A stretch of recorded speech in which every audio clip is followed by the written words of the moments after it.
ಎಲ್ಲರೂ ಹೇಳ್ತಾರೆ ಗೊತ್ತಾ, ಅಯ್ಯೋ ನಾವು ಕೇಳ್ಕೊಂಡು ಬಂದಿದ್ದು ಏನು ಮಾಡೋಕ್ಕಾಗತ್ತೆ ಅಂತ. ನಾವು ಕೇಳ್ಕೊಂಡು ಬಂದಿದ್ದು ಅಂದರೆ ನಾವೇ ನಮ್ಮ ಕೈಯಾರ ನಮ್ಮ ಕರ್ಮಗಳನ್ನು ಮಾಡಿ ನಮ್ಮ ಫಲನ ನಾವೇ ಅನುಭವಿಸ್ತಾ ಇರ್ತೀವಿ. ಇದಕ್ಕಾಗಿ ಈಗ ನಾವೇನು ಮಾಂಸಾಹಾರ ಮಾಡೋದಕ್ಕೋಸ್ಕರ ಎಷ್ಟೋ ಪ್ರಾಣಿಗಳನ್ನು, ಜೀವಿಗಳನ್ನು ಕಡಿಯೋದು, ಕೊಂದು ತಿನ್ನೋದು ಮಾಡ್ತಾ ಇದ್ದೀವೋ, ಆ ಎಲ್ಲ ಪ್ರಾಣಿಗಳು ಕೂಡ ಯಾವುದೋ ಜನ್ಮದಲ್ಲಿ ಕುಕರ್ಮಗಳನ್ನು ಜಾಸ್ತಿ ಮಾಡಿ ಆ ಒಂದು ಕೆಟ್ಟ ಕರ್ಮಗಳ ಅಕೌಂಟ್ ಜಾಸ್ತಿ ಆಗಿರೋದ್ರಿಂದನೇ ಇವತ್ತವು ಹುಟ್ಟಿ ಬಂದು ಇಂಥ ಒಂದು ನೋವನ್ನು ಅನುಭವಿಸ್ತಾ ಇವೆ. ಹಾಗಿದ್ರೆ ಬಿಡಿ ಮೇಡಮ್, ಅಲ್ಲಿಗಲ್ಲಿ ಸರಿ ಹೋಯ್ತಲ್ಲ.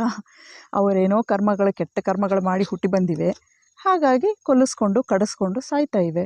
ಅದಕ್ಕೆ ನಾವೇನು ಮಾಡೋಕ್ಕಾಗತ್ತೆ? ಭಗವಂತನೇ ಮಾಡಿರೋ ನಿಯಮದಲ್ಲಿ ನಾವು ಮೂಗು ತೂರ್ಸೋಕ್ಕಾಗತ್ತಾ? ನಾವು ಭಗವಂತನ ನಿಯಮಕ್ಕೆ ವಿರುದ್ಧವಾಗಿ ಹೋಗಿ ಅವಕ್ಕೇನೋ ನಾವು ಕಷ್ಟ ತಪ್ಪಿಸ್ಬಿಡ್ತೀವಿ ಅಂತ ಹೇಳೋಕ್ಕಾಗತ್ತಾ? ನಾವಿಲ್ಲದೆ ಇದ್ದರೆ ಇನ್ನೊಬ್ರು ಯಾರೋ ಕಡಿತಾರೆ. ಅವು ಹುಟ್ಟಿರೋದೇ ಕಡಿಸ್ಕೊಳ್ಳೋಕೆ ಅಂದಮೇಲೆ ಸರಿ ಹೋಯಿತು ಬಿಡಿ ಲೆಕ್ಕ ಅಂತ ನೀವು ಹೇಳಬಹುದು.